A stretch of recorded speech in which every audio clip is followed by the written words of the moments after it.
हरे कृष्णा। ओम नमः शिवाय। कल हमने बात करी थी कि स्वयंवर में श्री रामचंद्र जी को विजय प्राप्त होती है। सीता माता उन्हें वरमाला डालकर स्वयंवर की रीति पूरी करती हैं, परंतु तभी परशुराम जी आ जाते हैं, जो क्रोधित हैं कि शिव धनुष को तोड़कर महादेव का अपमान किया गया है। परंतु जब वो श्री राम से बात करते हैं, उसके बाद जब उन्हें इस बात का एहसास हो जाता है कि ये कौन है, तो वो शांत हो जाते हैं। महादेव वो भी कहते हैं माता पार्वती से कि राम द्वारा वैकुंठ में स्थान अनुग्रहित करा के परशुराम ने ये निर्णय ले लिया है कि अब वो अपना बाकी समय जो है धरती पर इसी रूप में व्यतीत करेंगे। वहीं दूसरी ओर नारद मुनि जो हैं वो पहुंच जाते हैं रावण के पास। एक तो वो वैसे ही क्रोधित है और ऊपर से नारद मुनि जो बिना निमंत्रण बिना आमंत्रण के कहीं भी पहुंच जाते हैं, उन्हें देखकर रावण क्रोधित हो जाता है। नारद मुनि कहते हैं, नारायण नारायण, आप क्रोधित क्यों हो गए? मैं तो केवल सहानुभूति दर्शाने आया था, सिर्फ सहानुभूति, क्योंकि मुझे क्या, किसी को भी इस बात का अनुमान नहीं था कि आपके होते हुए, यानी कि इतने महापराक्रमी महादेव के परम भक्त रावण के होते हुए एक साधारण सा राजकुमार धनुष उठा लेगा। मुझे भी इसकी बिल्कुल उम्मीद नहीं थी। किंतु तब मैंने सोचा कि जैसी प्रीति आपके और महादेव के बीच में है, ऐसी परिस्थिति में अभी आधा वाक्य ही कहते हैं नारद जी के रावण कहते हैं, चलिए किसी विषय पर तो आप और मैं एक मत हुए, किसी विषय पर तो एक मत हुए। मैं भली भांति जानता हूँ कि धनुष उठाने से मुझे महादेव ने रोका है और उस बालक की सहायता भी महादेव ने ही की है, ये भी मैं जानता हूँ। और मैं इस तथ्य को कभी भूलूंगा नहीं, कभी भूलूंगा नहीं कि महादेव ने मुझे अपमानित करने हेतु मुझे धनुष उठाने से रोका और उस बालक का सहायता करी, उस बालक की। और रहा प्रश्न उस बालक का, तो इस समय मेरा पूरा ध्यान मेरे प्रतिशोध की ओर है कि मैं किस प्रकार से ऋषियों से प्रतिशोध लूँगा। अगर मेरा दिमाग, मेरा मन अगर इस समय प्रतिशोध की ओर ना होता तो मैं उसी समय उस बालक का वध कर देता। मेरे लिए कोई बड़ा काम नहीं था उस बालक का वध करना। नारद मुनि मन ही मन हंसते हैं रावण की बात सुनकर। रावण कहते हैं कि यदि भविष्य में वो बालक मेरे समक्ष आया तो वो जीवित नहीं लौटेगा, ये बात बिल्कुल पक्की है। किंतु अभी मेरे पास उस बालक के लिए नष्ट करने के लिए समय नहीं है। अभी मुझे उन ऋषियों से बदला लेना है पहले तो, जिन्होंने भरी सभा में मेरा अपमान किया। नारद मुनि कहते हैं, उचित है लंकाधीश, उचित है। वैसे भी वहाँ राजकुमार राम अपने गुरु के आदेश का पालन कर रहे थे, वो कोई अपनी इच्छा से थोड़ी कुछ कर रहे थे, इसमें उनका दोष क्या है? अब उनके जो गुरु हैं वो भी ऋषि, अब वो पालन तो अपने गुरु का ही कर रहे थे ना। मैं तो नहीं मानता कि श्री राम का और राम का कोई दोष है। जानकर वो राम बोलते हैं ताकि शक ना हो रावण को बिल्कुल भी। तो नारद मुनि बड़े आराम से बोलते हैं, कहते मैं भी यही मानता हूँ कि राम तो अपने गुरु का आदेश का पालन कर रहे थे, मैं उनका दोष नहीं मानता। किंतु ऋषियों को ऐसा नहीं करना चाहिए था। आपको रोकना, आपको अपमानित करना, उनको किसी ने कुछ भी नहीं कहा। यहाँ तक कि राजा जनक ने भी कुछ नहीं कहा उन ऋषियों को कि आप क्यों मुझे रावण को रोक रहे हैं। अब इसके पश्चात ऋषियों के मन में महापराक्रमी रावण का क्या मान रह जाएगा। रावण ये सब बातें सुनकर और भी क्रोधित हो जाता है। अब देखिए, कहते हैं ना कि भगवान के हाथों उसकी मृत्यु होनी थी, लेकिन उसके पाप कर्म भी तो इस हद तक पहले बढ़ने थे ना कि उसका वध किया जा सकता, और उसके पाप कर्म उसके चरम उत्कर्ष तक पहुंच जाएं, उसके अंदर जो कुछ दबा हुआ है वो सब कुछ बाहर निकल आए, तो कई बार हमें इसलिए उस व्यक्ति को उकसाना पड़ता है, क्योंकि उस जो व्यक्ति गलत है, यानी कि मैं रावण की बात कर रही हूँ, मैं आम संसार के लोगों की बात नहीं कर रही हूँ, मैं रावण के उदाहरण देकर रावण के ही बारे में बात कर रही हूँ कि रावण धीरे धीरे गलत कर्मों में लिप्त होता जा रहा था। धीरे धीरे उसकी क्रूरता बढ़ती जा रही थी, उसके अत्याचार बढ़ने लग गए थे। तो इसीलिए ये ज़रूरी था कि वो जल्दी से अपने चरमोत्कर्ष पर पहुँचे ताकि उसका वध किया जा सके।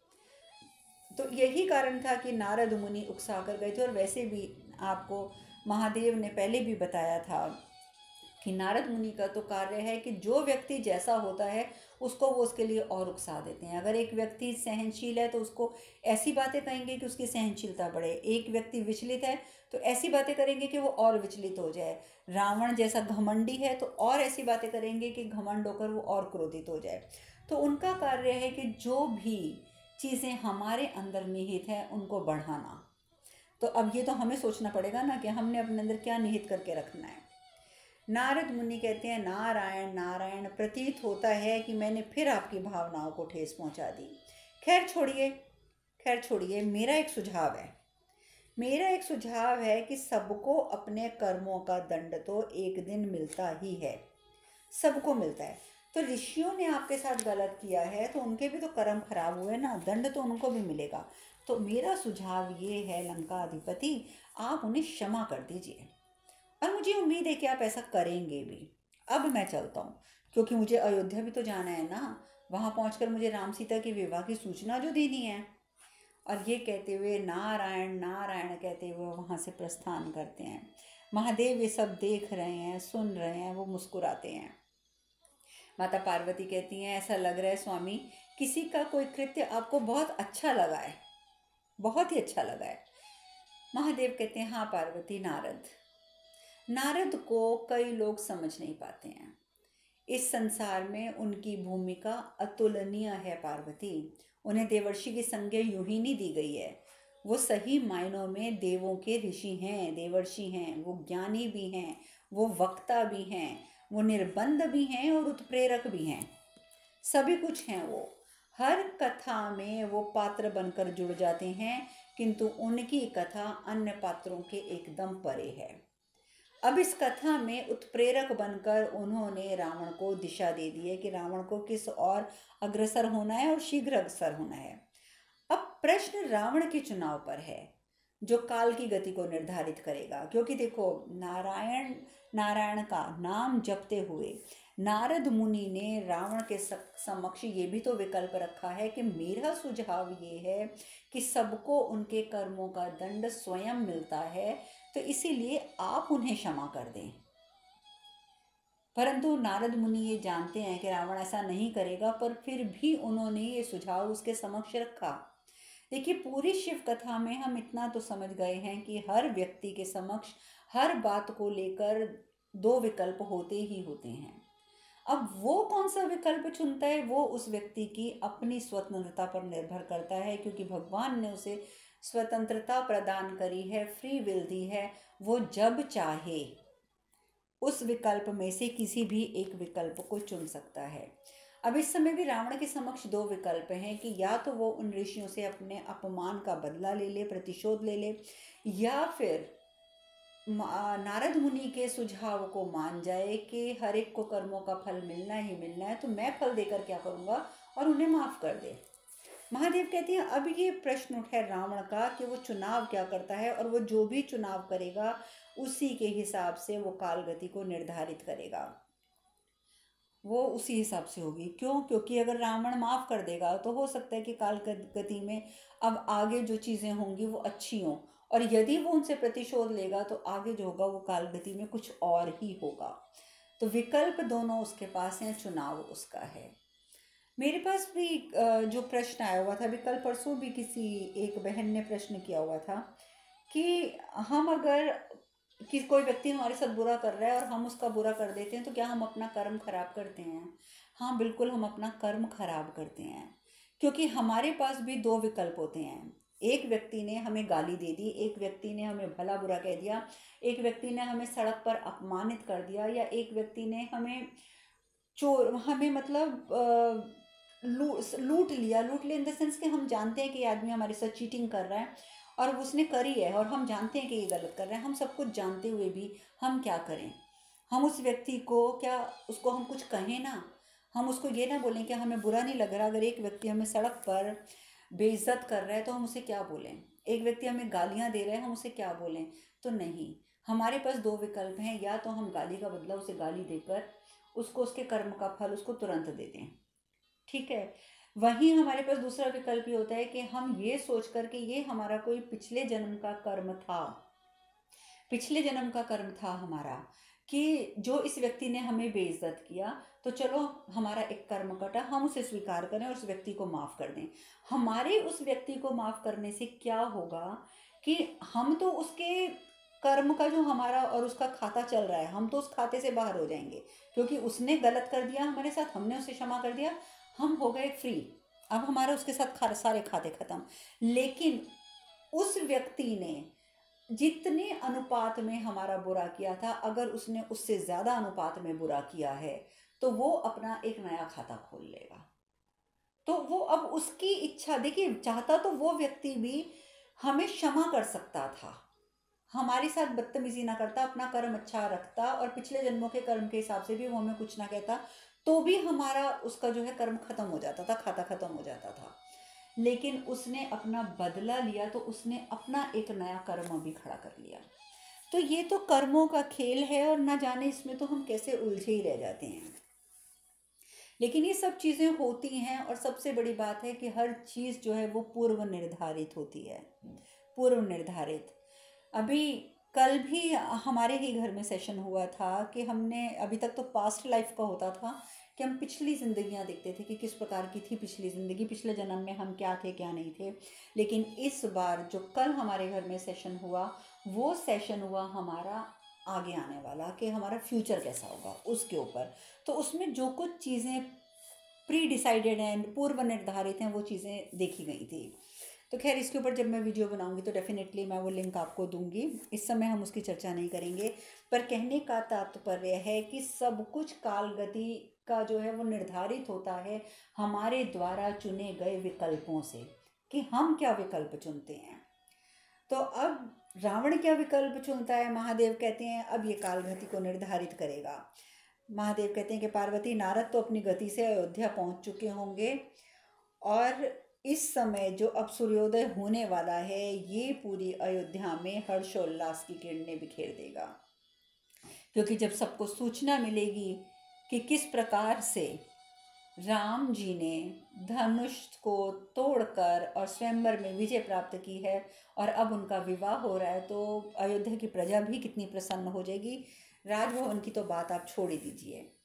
और वहीं नारद मुनि अयोध्या में पहुंचते हैं, सबको सूचित करते हैं। महाराज दशरथ वो तो बहुत ही प्रसन्न हो जाते हैं, बहुत प्रसन्न होते हैं। सबको मिथिला पहुंचने का आग्रह बता देते हैं वो, कि राजा जनक चाहते हैं कि अब आप सब जल्दी से वर यात्रा लेकर और मिथिला पहुँचे, जिससे कि विवाह भी अब संपन्न हो जाए। देवी केकई, माता केकई, वो तो अत्यंत प्रसन्न है, अत्यंत प्रसन्न है। आप जानते हैं कि वो इतनी प्रसन्न है कि वो, उनके तो मुख से शब्द नहीं निकलते। वो कहती हैं कौशल्या माता से, दीदी, महादेव ने आपकी सारी प्रार्थनाएं स्वीकार कर ली हैं, आप हर समय महादेव से राम के विषय में मांगते हो ना, देखो अब हमारे राम का विवाह भी शीघ्र हो जाएगा। और देखो हो भी कहाँ रहा है, मिथिला नरेश की पुत्री सीता के साथ संपन्न होने वाला है। और आप जानती हैं दीदी कि सीता के बारे में जितना मैंने सुना है, वो सर्वगुण संपन्न कन्या है, सर्वगुण संपन्न, बहुत ही अच्छी कन्या है। हमारे राम को बहुत अच्छी वधू मिल रही है। कौशल्या भी बहुत खुश होती हैं। कौशल्या कहती हैं कि कई जन्म से जितना राम मेरा पुत्र रहा है, उतना ही वो तुम्हारा भी रहा है। तुमने तो राम को मुझसे भी अधिक लाड किया है। मैं तो ये भी कभी नहीं भूल सकती कि कई के खाने के लिए जब बच्चे बैठते थे, तो पहला कौर, खाने का पहला कौर तुम भरत से पहले राम को खिलाती थी। मैं कैसे भूल जाऊंगी ये बातें। राम पर जितना अधिकार मेरा है ना, कि कई उससे कहीं अधिक अधिकार तुम्हारा है। और दोनों यानी कि कई भी और कौशल्या माता भी भगवान का आभार प्रकट करते हैं कि भगवान आप हमारे पुत्रों के ऊपर सदा कृपा करके रखिए, आगे भी रखिएगा। अब एक और तो देखिए माता कई कितनी प्रसन्न है। उधर दूसरी ओर मंथरा जब ये सब कुछ सुनती है, तो उसके अंदर जो जहर भरा हुआ है, वो जाकर वो जहर कई के मन में उतारने का प्रयास करती है। कई को वो यहाँ तक कह देती है कि महारानी, आप तो मूर्ख बन रही हैं, आप क्यों खुश हो रही हैं? आप जानती हैं कि राम का विवाह सीता के साथ हो गया, राम तो वैसे भी ज्येष्ठ पुत्र है, कल को आपको पछताना पड़ेगा। और उससे भी पहले आप क्या राम की तारीफ कर रही हैं? ये कोई बालक है? ये कोई पुत्र है? इसने क्या पुत्र का धर्म निभाया है? अपनी मर्जी से जाकर स्वयंवर में चला गया, अपनी मर्जी से अपने लिए वधू भी जीत ली स्वयंवर में। किसी बड़े से उसने आज्ञा लेने का प्रयास भी किया कि मैं पहले स्वयंवर में जाने से पहले कुछ पूछ तो लूँ किसी से, अपने किसी बड़े का आशीर्वाद तो ले लूँ। क्या ऐसा कुछ किया? आपके राम ने बहुत ही गंदे तरीके से मंथरा जहर भरने का प्रयास करती है, करने का प्रयास। मंथरा कहती है कि मैं इसको एक आदर्श बालक नहीं मानती हूँ। आपको लगेगा तो सही कि मेरी तो बातें ही कड़वी होती हैं, मैं तो हूँ ही गलत, लेकिन मैं फिर भी कहूँगी कि राम ने उचित नहीं किया। राम को स्वयंवर में जाने से पूर्व आपसे, माता कौशल्या से, अपने पिता से अनुमति लेनी चाहिए थी। मैं उसे आदर्श बालक नहीं कहूँगी। आप अभी भी सोच लीजिए, कल को अगर ये राजा बन गया ना, तो ये तो आपको भी कहीं का नहीं छोड़ेगा। कि कई पूरी बातें ढंग से सुनती रहती हैं, सुनने के बाद कहती हैं मंथरा तुम ठीक कह रही हो। मंथरा तो बहुत प्रसन्न हो जाती है कि कई ने मेरी बातों को समझा। वो जैसे ही आगे को राम के खिलाफ कुछ बोलने लगती है कि कई माता कहती हैं रुको मंथरा, पहले मुझे मेरी बात पूरी करने दो। मैंने कहा कि मंथरा तुम बिल्कुल सही कह रही हो कि तुम्हारे अंदर तो जहर ही भरा है, तुम तो कहती ही सारी बातें गलत हो, क्योंकि आज भी मैं यही बात कहूँगी तुम्हें। और एक बात और कान खोल के सुन लो मंथरा, ये जो बातें तुमने मुझे आज कही हैं ये मुझे तो कह दी, लेकिन गलती से भी ये बातें ना राजभवन में किसी और के समक्ष मत कहना, अन्यथा उसका जो नतीजा होगा, जो परिणाम होगा वो अच्छा नहीं होगा। और ये कह के क्रोध से पैर पटकते हुए माता केकई वहाँ से प्रस्थान कर जाती हैं, क्योंकि वो श्री राम को इतना प्यार करती हैं कि वो श्री राम के खिलाफ कुछ नहीं सुन सकती, कुछ भी नहीं सुन सकती हैं। वहीं दूसरी ओर रावण, अब रावण जो है संसार को भयभीत करने की योजनाएं बनाता है। कहता है संसार को तो क्या भयभीत करना, पहले तो मुझे अब सभी ऋषिगणों को भयभीत करना है जिन्होंने भरी सभा में मुझे रोकने का प्रयास किया था। मुझे उन्हें दंड देना है जिन्होंने पहले मुझे रोकने का प्रयास किया और फिर मेरे धनुष ना उठाने के बाद खिलखिलाकर हंसे थे। मुझे उन सब की अब इस हंसी को हमेशा के लिए खत्म करना है। और रावण आदेश देकर पूरे संसार में, पृथ्वी पर ऋषि मुनियों के ऊपर अत्याचार आरंभ करवा देता है। सबको, सबके यज्ञों को नष्ट करना, उनके यज्ञ स्थलों को तोड़ना, आश्रमों को तोड़ना और न जाने क्या क्या करना, बहुत ही ज़्यादा तोड़ फोड़ और सब कुछ मचा देती हैं और इतना ज़्यादा गंदा अत्याचार करते हैं ऋषियों के ऊपर। अब मंदोदरी और ऋषि पुलस्त्य जो हैं उनके पितामह, वो तो बहुत दुखी हैं ये सब कुछ देखकर। परंतु ये सब जैसे ही शुरू होता है, सुमाली यानी कि रावण का नाना जो चला गया था कुछ समय विश्राम के लिए, वो वापस आ जाता है। आते रावण कहते हैं नाना श्री, एक आप ही हैं जो मेरी महत्वाकांक्षाओं को उचित रूप से समझते हैं, बाकी यहाँ कोई नहीं समझता। एक आप ही हैं जो मेरी महत्वाकांक्षाओं का आदर करते हैं। सुमाली कहते हैं मुझे अच्छा लगा रावण कि तुमने ऋषियों को अपने अपमान का प्रतिशोध ले लिया है। ये जो निर्णय किया है ना तुमने अपने ऋषियों के ऊपर अत्याचार करने का, अपना प्रतिशोध लेने का, मैं बहुत प्रसन्न हूँ पुत्र, बहुत प्रसन्न हूँ। अब कहो मैं तुम्हारी क्या सहायता कर सकता हूँ? मैं हर प्रकार से तुम्हारी सहायता करूँगा। रावण कहता है कि आप अगर मेरी सहायता करना चाहते हैं ना नाना श्री, तो आप ऐसा कीजिए कि आप पाताल लोक चले जाइए और वहाँ जाकर सभी असुरों को एकजुट कीजिए, उनकी शक्तियों को जागृत कीजिए, उन्हें तैयार कीजिए कि कल को हम दोबारा से पूरे ब्रह्मांड पर अपना आधिपत्य स्थापित करेंगे। ब्रह्मांड, चाहे वो पृथ्वी लोक हो चाहे वो देवलोक हो, हर तरफ असुरों का राज्य होना चाहिए। तो आप जाकर पाताल लोक के असुरों की शक्तियों को जागृत कीजिए। सुमाली वहाँ से प्रस्थान करता है। ऋषि पुलस्त्य कहते हैं कि रावण, ऋषि हत्या घोर पाप है, घोर पाप। तुम इनके अभी जो तुम कर रहे हो और जो तुम इसमें भागी बन रहे हो ना, अपने असुरों से ऋषियों की हत्या करवा रहे हो, यानी कि हत्या बेशक तुम्हारे सैनिक जाके कर रहे हैं, तुम्हारे असुर जाके कर रहे हैं, परंतु उसमें भागीदार तो तुम भी हो ना, क्योंकि आदेश तो तुम दे रहे हो। जो तुम भागीदार बन रहे हो ना, तुम बहुत बड़ा पाप कमा रहे हो। अभी भी समय है रावण, अभी भी समय है, अपने निर्णय को परिवर्तित कर लो, बात मान लो। रावण मेरी बात मान लो, मैं तुम्हें ये तुम चाहे इसे मेरी एक विनती समझ लो, या तुम इसे मेरा एक चेतावनी समझ लो कि मैं तुम्हें चेता रहा हूँ कि तुम्हारे साथ बहुत गलत होगा, जितना बड़ा तुम पाप कर रहे हो। लेकिन रावण कहता है कि आपको मेरे बारे में सोचने की ज़रूरत नहीं है, कोई ज़रूरत नहीं है। वो कहते हैं, ऋषि पुलस्त्य कहते हैं, मैं फिर भी कहूँगा कि अपने निर्णय को परिवर्तित कर लो, वरना। रावण कहते हैं, नहीं तो क्या, नहीं तो क्या, आप कहना क्या चाहते हैं पितामह?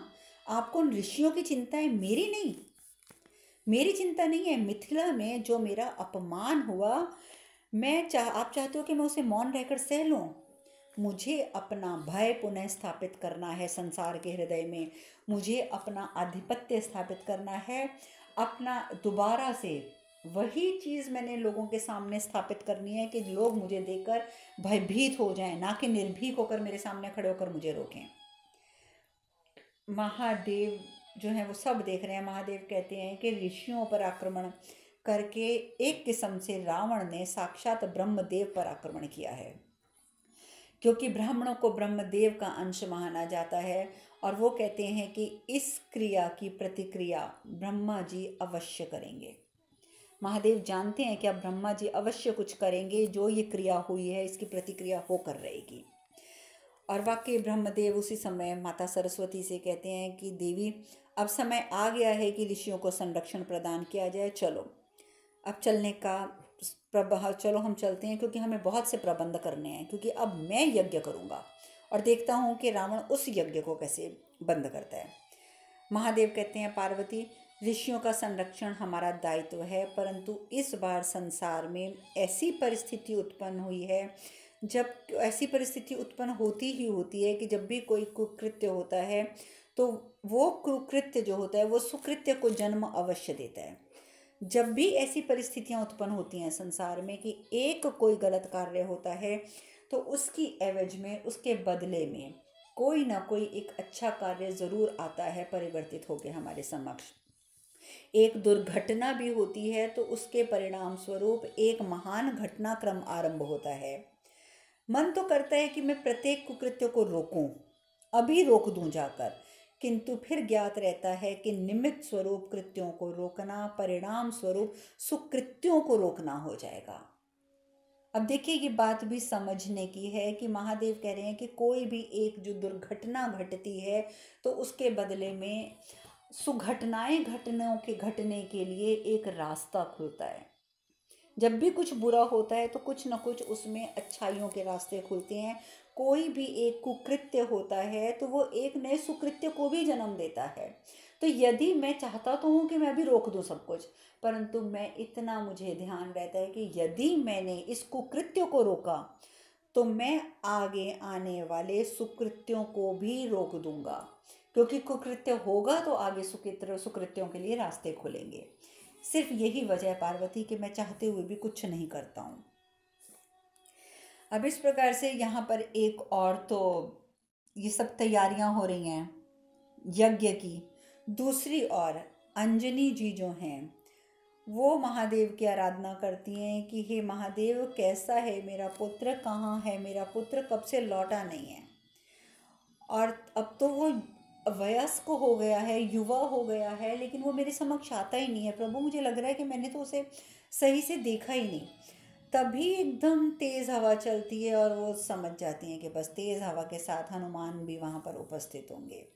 हनुमान जी आते हैं तो सीधा अंजनी जी कहती, तुम्हें सबकी चिंता है ना हनुमान, एक अपनी माँ को छोड़कर सिर्फ एक तुम्हें सबकी चिंता है, कुछ कहते क्यों नहीं हो, चुपचाप क्यों खड़े हो अब तुम। तभी वहाँ पर केसरी जी आ जाते हैं। केसरी आकर बोलते हैं, अंजनी, हमारा पुत्र मौन में है। अंजनी जी हैरान, अंजनी देवी कहती है, मौन में? हमारा पुत्र मौन व्रत रख के क्यों खड़ा है? केसरी जी बताते हैं कि एक साधु ने इन्हें कह दिया कि ये अगर मौन रहेंगे तो इन्हें ज्ञान की प्राप्ति होगी, और जब ज्ञान की प्राप्ति होगी ना तो स्वयं उनको सारे प्रश्नों के उत्तर मिल जाएंगे। बस तभी से इन्होंने मौन धारण कर लिया है। अंजनी तो कहती हैं, हे प्रभु, पहले ये मुझे दिखाई नहीं देता था, आज दिखाई दे रहा है, तो ये मुझे आज सुनाई नहीं दे रहा, क्योंकि मौन रखकर बैठा है। क्या पुत्र पाया है मैंने प्रभु, क्या पुत्र पाया है मैंने। अभी वो सोच ही रही होती हैं ये बात कि क्या पुत्र पाया है मैंने, कि मैं उसे देख पाई हूँ, आज तो सुन नहीं पा रही हूँ, कि उसी बीच में हनुमान जी फिर गायब। केसरी जी कहते हैं भाग गया वो अपने प्रश्नों का उत्तर ढूंढने, फिर भाग गया वो।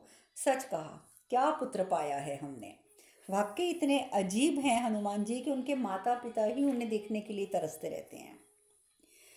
अब महादेव, दूसरी ओर महादेव जो कि जानते हैं कि अब ब्रह्मदेव कुछ करेंगे, ब्रह्मदेव महादेव के पास पहुंच जाते हैं और जाकर बोलते हैं कि इस बार रावण ने मेरे वरदान को, जो मैंने उसे वरदान दिया था, मेरे वरदान का ही दुरुपयोग किया है।